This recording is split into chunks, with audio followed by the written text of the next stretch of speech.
Guys, कैसे हैं आप सब।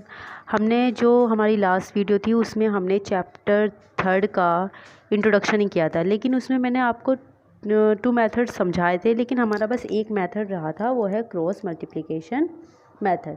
इसी इंट्रोडक्शन में बता देती हूँ, फिर उसके बाद आपको इसका फॉर्मूला ड्राइव करना आ जाएगा तो बहुत ईजी पड़ेगा। ठीक है, हम क्या करते हैं कि 2 इक्वेशंस लेते हैं, a1x plus b1y plus c1 equal to 0। ये हमारी फर्स्ट इक्वेशन है।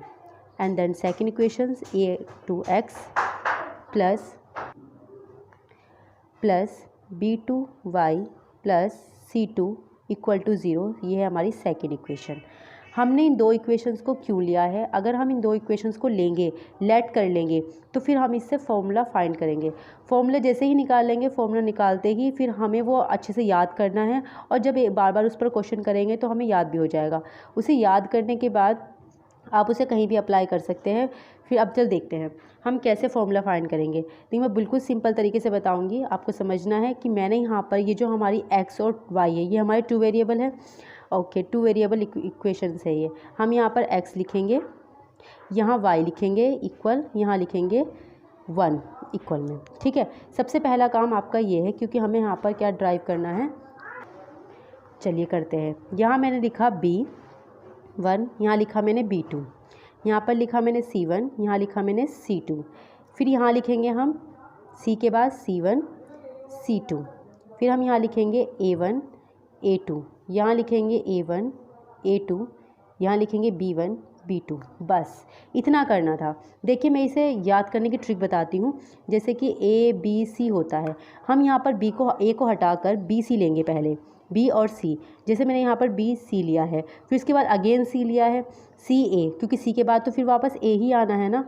फिर उसके बाद मैंने a को दोबारा लेकर a भी ले लिया है। बिल्कुल सिंपल तरीका है याद करने का। अब मैं यहाँ पर एज एरो लगा देती हूँ b1 का c2 के साथ, b2 का c1 के साथ। यहाँ मैं एरो लगाती हूँ c1 का a2 के साथ, यहाँ एरो लगाती हूँ c2 का a1 के साथ, यहाँ a1 का b2 के साथ, और यहाँ a2 का b1 के साथ। बिल्कुल सिंपल है ये याद करना। अब मैंने यहाँ लिखा x के नीचे ये b1 c2 के साथ आएगा, b1 c2 माइनस यहाँ हमारा b2 किसके साथ आएगा, c1 के, b2 c1 हो गया। इक्वल में इक्वल का साइन है, y लिखेंगे हम, y के बाद दोबारा से हम यहाँ पर क्या लिखेंगे, c1 a2 माइनस साइन लगाएंगे हम। फिर यहाँ पर हम c2 a1, इस एरो को इसके साथ लेंगे, c2 a1। फिर इक्वल का साइन लगाएंगे, यहाँ है 1 अपॉन में, यहाँ लिखेंगे हम a1 को b2 के साथ, माइनस a2 को b1 के साथ। हमारा ये फॉर्मूला आ चुका है। ये जो हमने फॉर्मूला फाइंड किया है, ये फॉर्मूला बहुत इंपॉर्टेंट है, और इसको याद करना बिल्कुल सिंपल है, क्योंकि अगर बार बार ड्राइव करने से अच्छा है एक बार इसको याद कर लो, और बार बार क्वेश्चंस करने से ये याद हो जाएगा। देखिए कितना सिंपल है। 12 21 12 21 12 21, पहले 12 आ रहा है, फिर 21, 12 आ रहा है, 21 आ रहा है, 12 आ रहा है, 21 आ रहा है। और यहाँ पर मैंने आपको बता ही दिया याद करने का कि स्टार्टिंग ए से नहीं करनी, बी सी से करनी है। फिर यहाँ पर भी बी सी है। अब मैं इसके साथ एक एग्जांपल लेके चलती हूँ। एक एग्जांपल की 2 इक्वेशंस लेंगे हम। वो है इक्वेशंस हमारे पास 2x प्लस वाई माइनस में 5 इक्वल टू 0। एक इक्वेशन मैंने ये लेट कर ली है। दूसरी इक्वेशंस मैं लूँगी 3x plus 2y minus 8 equal to 0। Second equation मैंने ये लेट कर ली है। अब हमें करना क्या है, इसमें हमें करना है cross multiplication method. Cross multiplication method से हमें ये सॉल्व करनी है। जैसा हमारा एग्जामिनर बोलेगा हमें उसी मेथड से सॉल्व करनी रहेगी। तो यहाँ पर हमें क्रॉस मल्टीप्लिकेशन मेथड से बोला है, क्रॉस मल्टीप्लिकेशन मेथड से, तो हमें उसी से करनी होगी। तो हम करते हैं, ये जो हमारा फॉर्मूला है, हमें इसी फॉर्मूले में इन इक्वेशंस को पुट करना है।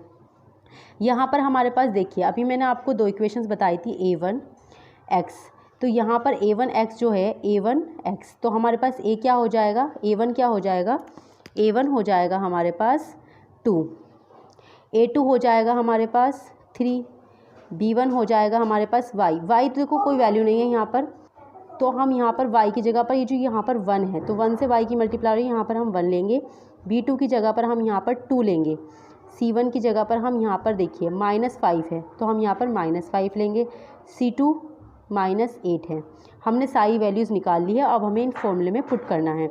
देखिए x अपॉन में ये b1 c2 है, तो b1 कितना है, b1 1 है, मल्टीप्लाई c2 कितना है, देखिए c2 कितना है -8 है, तो हमने यहाँ पर -8 रख दिया। आ रही है बात समझ में, बिल्कुल केयरफुली करना है काम। उसके बाद ये बड़ा वाला जो माइनस है इसको हमने इस तरीके से किया और करने के बाद b2 है, तो b2 हमारा 2 है, कितना है 2। c1 कितना है -5, तो हमने मल्टीप्लाई में ब्रैकेट में रखा -5 रखा है हमने यहाँ पर, क्योंकि c1 है ना इसीलिए -5 रख दिया है। इक्वल का साइन लगाएंगे, यहाँ लिखेंगे y के अपॉन में लिखेंगे हम c1 कितना है हमारे पास -5 मल्टीप्लाई a2 कितना है 3 है हमारे पास। माइनस का साइन लगाएंगे, बड़ा वाला माइनस लगाएंगे और बड़े वाले माइनस के बाद c2 कितना है हमारे पास -8 है, और -8 के बाद हमारे पास a1 कितना है, a1 है हमारे पास 2, तो हमने ये बड़ा वाला ब्रैकेट लगा दिया, इतना ख़त्म। हमारे पास 1 अपॉन में a1 कितना है 2 है हमारे पास, b2 कितना है हमारे पास देखिए 2 है, फिर हमारे पास ये माइनस साइन आ जाएगा और a2 और b1, a2 कितना है 3, b1 कितना है 1, तो यहाँ लिखेंगे हम x अपॉन में -8, क्योंकि 1 की मल्टीप्लाई जब -8 से होगी तो यहाँ -8 आएगा। फिर हम ये देखिए ये माइनस ओपन होकर इधर आएगा तो माइनस माइनस प्लस हो जाएगा, ये हो जाएगा 10, 2 पंजे 10 होता है, इक्वल में y अपॉन में। अब देखिए यहाँ पर कितना हो जाएगा, ये 5 कम 5 5 5 15, और यहाँ पर ये माइनस अंदर आएगा तो ये दोनों प्लस हो जाएंगे, माइनस माइनस प्लस होता है, ठीक है। तो ये प्लस का 8 दूनी 16 हो जाएगा, इक्वल में 1 अपॉन में यहाँ पर देखिए ये कितना है 4, यहाँ पर 3। अब हम इसे सॉल्व करेंगे, x अपॉन में -8 को 10 से हटाएंगे तो कितना हो जाएगा, माइनस प्लस माइनस होता है, लेकिन यहाँ पर बड़े के आगे 10 के आगे प्लस है तो हम यहाँ पर 2 लिखेंगे प्लस का, ठीक है। इक्वल में y अपॉन में -15 और प्लस, तो माइनस प्लस माइनस होता है, हम यहाँ माइनस करेंगे लेकिन 1 आएगा। अब देखिए प्लस का क्यों लिखा मैंने, क्योंकि बड़े के आगे क्या था, प्लस है। इस तरीके से याद रखोगे तो हमेशा याद रहेगा। 4 में से 3 गए 1। अब देखिए हमारी क्या क्या वैल्यूज़ आई हैं। यहाँ पर देखिए हमारे पास x की वैल्यू आई है कितनी, मैं x और अपॉन में 2 इक्वल में रखूँगी 1, x/2 इक्वल 1। तो हाँ यहाँ देखिए x की वैल्यू कितनी आ गई, ये ऊपर जाएगा तो x की वैल्यू आ जाएगी हमारे पास 2, कितनी आ जाएगी 2 आ गई है। उसके बाद देखिए यहाँ पर y को, तो y को हमने यहाँ पर लिया है। अब देखिए ये हमारे पास x की वैल्यू आ गई है, हमने क्योंकि x/2 को 1 के इक्वल रखा था। ऐसे ही हम यहाँ पर y अपॉन को इक्वल रखेंगे 1 के साथ, तो यहाँ हमारी y की वैल्यू आ जाएगी 1, ठीक है। हमारे पास x की वैल्यू भी आ गई है और हमारे पास y की वैल्यू भी आ गई है, ठीक है। तो आपको समझ में आ गया होगा, हमारे पास x की वैल्यू भी आ चुकी है और y की वैल्यू भी हमने फाइंड कर ली है क्रॉस मल्टीप्लिकेशन मेथड से। तो आपको बस इतना करना है कि इस मेथड के लिए फॉर्मूला ड्राइव कर लो ये वाला, और इस फॉर्मूले के बाद इस मेथड के कंप्लीट होने के बाद अगर आपको समझ में आया है सब कुछ और अगर कुछ डाउट हो तो कमेंट बॉक्स पे लिखिए, और इसको लाइक शेयर सब्सक्राइब कीजिए इस चैनल को, और अपने दोस्तों को भी बताइए।